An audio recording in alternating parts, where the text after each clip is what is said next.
آپ حضرت آدم علیہ السلام کی زوجہ تھیں۔ روایت ہے کہ جب حضرت آدم علیہ السلام کی تخلیق ہوئی تو تنہا ہونے کے سبب آپ بہت اداس اور بے قرار رہا کرتے تھے۔ ان کی افسردگی اضطراب کو دیکھ کر ایک روز اللہ پاک نے اس وقت جب کہ حضرت آدم علیہ السلام سو رہے تھے، ان کے بائیں پہلو سے ایک پسلی نکلوائی اور اس سے بی بی حوا کو تخلیق کیا۔ یہ پسلی نکالنے سے حضرت آدم علیہ السلام کو کوئی دکھ یا تکلیف محسوس نہ ہوئی۔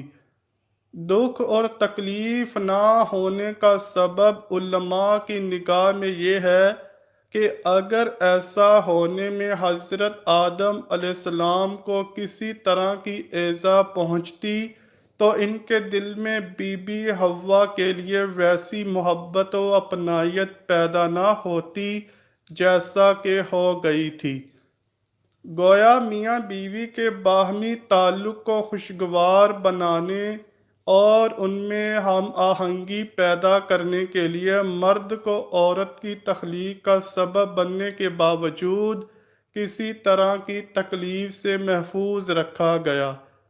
آپ کا نام حوا رکھا گیا اس لیے کہ آپ کو ایک زندہ ہستی سے پیدا کیا گیا تھا۔ حضرت ابن عباس رضی اللہ تعالی عنہ کا خیال ہے کہ آپ کا یہ نام رکھنے کی وجہ یہ ہے کہ آپ ہر آدمی کی ماں ہیں۔ اللہ پاک نے بی بی حوا کے قلب میں خوبصورتی اور خوبصیرتی کو یکجا کر دیا اور بعد ازاں حضرت آدم علیہ السلام کو نیند سے بیدار کر کے ان کی ملاقات بی بی حوا سے کروائی۔ انہیں دیکھ کر حضرت آدم علیہ السلام نے بے اختیار ان کی طرف ہاتھ بڑھانا چاہا، تب حضرت الہی سے آواز آئی، اے آدم خبردار اسے مت چھونا، بے نکاح یہ تجھ پر حرام ہے۔ چنانچہ حضرت آدم علیہ السلام کی درخواست پر ان کا نکاح بیوی حوا کے ساتھ کر دیا گیا اور دونوں میاں بیوی کو جنت میں رہنے بسنے کی اجازت عطا کر دی گئی۔ انہیں اجازت دی گئی کہ وہ جنت کے باغوں میں سے جو چاہیں کھائیں، لیکن ایک درخت کے پاس بھٹکنے کی ان کو اجازت نہ دی گئی۔ اس کا پھل ان پر حرام قرار دے دیا گیا۔ شیطان لعین جو حضرت آدم علیہ السلام کی تخلیق سے ہی ان کا دشمن بنا، ان کی طاق میں لگا بیٹھا تھا۔ ایک روز موقع پا کر وہ جنت میں داخل ہوا، بی بی حوا کے پاس پہنچا اور انہیں ورغلایا کہ اللہ آپ کو جنت سے نکالنے کا ارادہ رکھتا ہے، اسی واسطے آپ کو اس درخت کا پھل کھانے سے منع کیا ہے، کیونکہ کوئی بھی اس درخت کا پھل کھا لے گا تو اسے کبھی جنت سے نہیں نکالا جائے گا۔ اس پر حضرت بی بی حوا نے ہاتھ بڑھا کر اس درخت سے 3 پھل توڑ لیے، ان میں سے ایک خود کھایا اور 2 حضرت آدم علیہ السلام کے لیے لے گئیں۔ حضرت آدم علیہ السلام کہنے لگے کہ اللہ پاک نے مجھے اس درخت کا پھل کھانے سے منع کیا ہے، لیکن بی بی اماں حوا کے مجبور کرنے اور ان کے لیے اپنی فطرتی محبت کے ہاتھوں لاچار ہو کر پھل کھا لیا۔ یہ پھل کھاتے ہی آدم علیہ السلام اور بی بی حوا کی آنکھوں پر پڑے ہوئے حجاب اتر گئے، دونوں کی عریانی ایک دوسرے پر عیاں ہوئی۔ وہ ایک دوسرے کو دیکھ کر شرمانے اور منہ چھپانے لگے اور درختوں کے پتے اتار کر اپنی ستر پوشی کرنے لگے۔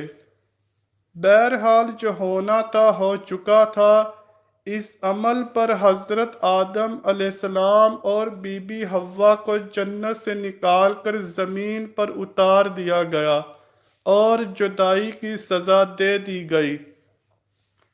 حضرت آدم علیہ السلام کو سراندیپ موجودہ سری لنکا میں اتارا گیا، جبکہ بی بی حوا جدہ میں نازل ہوئیں۔ حضرت آدم علیہ السلام زمین پر آنے کے بعد نہایت شرمسار اور افسردہ تھے۔ پھر حضرت حوا سے علیحدگی نے بھی سخت پریشانی میں مبتلا کر رکھا تھا۔ روایت میں ہے کہ آپ ایک طویل عرصے تک اللہ کے حضور گڑ گڑاتے رہے، فریاد کرتے اور آنسو بہاتے رہے، یہاں تک کہ اللہ تعالیٰ کو ان کی اس گریہ زاری پر رحم آیا، اور پھر ایک دن حضرت جبرائیل علیہ السلام نے حضرت آدم علیہ السلام کے پاس آ کر انہیں اللہ کی جانب سے معافی کی نوید سنائی۔ حضرت آدم علیہ السلام خوشی سے سرشار بارگاہ خداوندی میں سر بسجود ہو کر شکر بجا لائے۔ پھر حضرت جبرائیل علیہ السلام انہیں لے کر مکہ آئے، جہاں حضرت آدم علیہ السلام نے کعبہ شریف کی بنیاد رکھی اور حجرہ اسود کو کعبہ کی دیوار پر نصب فرمایا۔ پھر اس کے گرد طواف کیا۔ طواف سے فارغ ہو کر حضرت جبرائیل علیہ السلام انہیں جبل عرفات پر لے گئے، جہاں حضرت حوا تشریف فرما تھیں، لیکن طویل عرصے کی جدائی اور حالات نے بہت سے جسمانی تغیرات پیدا کر دیے تھے، چنانچہ دونوں ایک دوسرے کو پہچان نہ پائے، جس پر حضرت جبرائیل علیہ السلام نے دونوں کا تعارف کروایا۔ چونکہ جنت میں واپسی ممکن نہ تھی، اسی لیے حضرت آدم علیہ السلام کو حکم دیا گیا کہ اب وہ اسی زمین کو آباد کریں، یہاں کھیتی باڑی کر کے اپنے لیے رزق پیدا کریں اور اپنی اولاد سے اس ویرانے کو بسائیں۔ حکم الہی کی تعمیل میں حضرت آدم علیہ السلام اور بی بی حوا زمین پر زندگی گزارنے لگے اور اس وقت کا انتظار کرتے رہے کہ جب خالق حقیقی کی طرف سے واپسی کا اذن ہو۔ حضرت آدم علیہ السلام اور بی بی حوا نے اپنی اولاد کو اللہ کی اطاعت اور دین حق پر کاربند رہنے کی تعلیم دی۔ پھر حضرت آدم علیہ السلام کی وفات کا وقت آیا اور فرشتے گھر میں داخل ہوئے تو آپ سمجھ گئے۔ اپنی اہلیہ حضرت حوا اور اپنے بچوں سے فرمایا کہ تم سب مجھے تنہا چھوڑ دو۔ اس کے بعد اللہ کی حمد و ثنا میں مصروف ہوئے۔ فرشتوں نے روح قبض کی، پھر غسل دے کر کفن دیا، خوشبو لگائی، گڑھا کھود کر قبر بنائی۔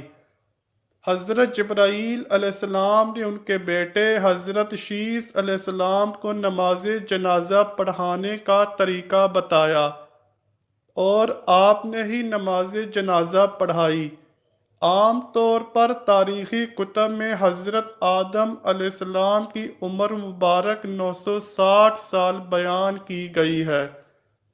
حضرت آدم علیہ السلام کو جبل ابو قبیس کی غار میں دفن کیا گیا، جس کو غار الکنز بھی کہا جاتا ہے۔ جبل ابو قبیس اس دنیا کا سب سے پہلا پہاڑ ہے کہ جس کے دامن میں کعبۃ اللہ ہے۔ اسی کے دامن میں محلہ بنو ہاشم ہے اور دار الندوہ سے لے کر بنو ہاشم کے سارے گھر جبل ابو قبیس کے دامن میں ہیں۔ اسی جبل ابو قبیس کے دامن میں حضرت بی بی آمنہ کا وہ مبارک گھر ہے جہاں حضور نبی الرحمت صلی اللہ علیہ وآلہ وسلم کی ولادت باسعادت ہوئی۔ یہیں پر حضور اکرم صلی اللہ علیہ وآلہ وسلم کا بچپن گزرا۔ اسی پہاڑ پر کھڑے ہو کر حضور اکرم صلی اللہ علیہ وآلہ وسلم نے چاند کے 2 ٹکڑے کیے تھے۔ یہی وہ پہاڑ ہے جہاں حضرت آدم علیہ السلام ٹھہر گئے تھے، اور اسی کے پتھروں کو خانہ کعبہ کی تعمیر میں استعمال کیا گیا۔ اسی پہاڑ پر حضرت آدم علیہ السلام کی قبر بنائی گئی۔ ناظرین گرامی، حضرت آدم علیہ السلام کی وفات کے ٹھیک 1 سال بعد حضرت بی بی حوا بیمار ہوئیں۔ جب حضرت بی بی حوا بیمار ہوئیں تو آپ کے بیٹے حضرت شیس علیہ السلام سمجھ گئے کہ اب ہماری والدہ کے جدا ہونے کا وقت آن پہنچا ہے، کیونکہ اس وقت بیماریوں کا وجود نہ تھا۔ خیر 10 دن حضرت حوا اسی حالت میں رہیں اور انتہائی کمزور ہو گئیں، یہاں تک کہ آپ بستر پر لیٹ گئیں اور چلنے پھرنے سے بھی قاصر ہو گئیں۔ آپ کی تمام اولاد آپ کے بستر کے گرد جمع ہو گئی۔